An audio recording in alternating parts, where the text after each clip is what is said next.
Hello friends, welcome to my new video. आज हम लोग देखेंगे इंग्लिश रीडिंग, यानी कि आप कह सकते हैं अंग्रेजी पढ़ना। हमने यहाँ पे पहले से लिख लिया है ताकि ज़्यादा टाइम वेस्ट ना हो। बिना टाइम वेस्ट के स्टार्ट करते हैं। I have a car. आई यानी कि मैं, हैव यानी पास, ए यानी कि एक, कार यानी कि गाड़ी। We have a cow. We यानी कि हमारे, हैव यानी पास, ए यानी कि एक, काऊ यानी कि गाय। I have a pen.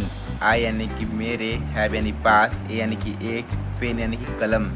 I have a dictionary.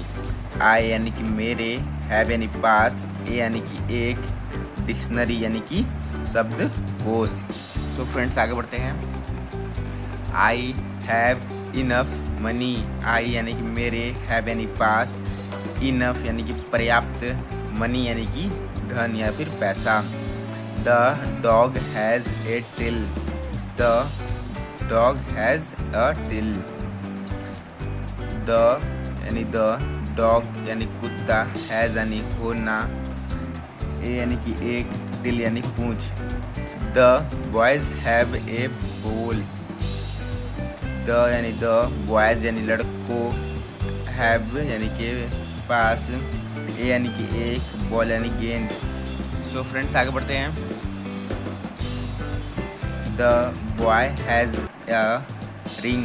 The यानी कि द बॉय यानी लड़का, हैज यानी पास, ए यानी कि एक, रिंग यानी अंगूठी। We have 10 jeep. वी यानी कि हमारे, हैव यानी पास, 10 यानी 10, जीप यानी jeep. You have a red pen. You यानी कि आपके, हैव यानी पास, ए यानी कि एक, रेड यानी कि लाल, पेन यानी कि कलम। They have a house. दे यानी कि वे, हैव यानी पास, ए यानी कि एक, हाउस यानी कि घर। फ्रेंड्स अच्छा लगा तो लाइक एंड सब्सक्राइब जरूर करिएगा। मिलता है आपसे अगले वीडियो में।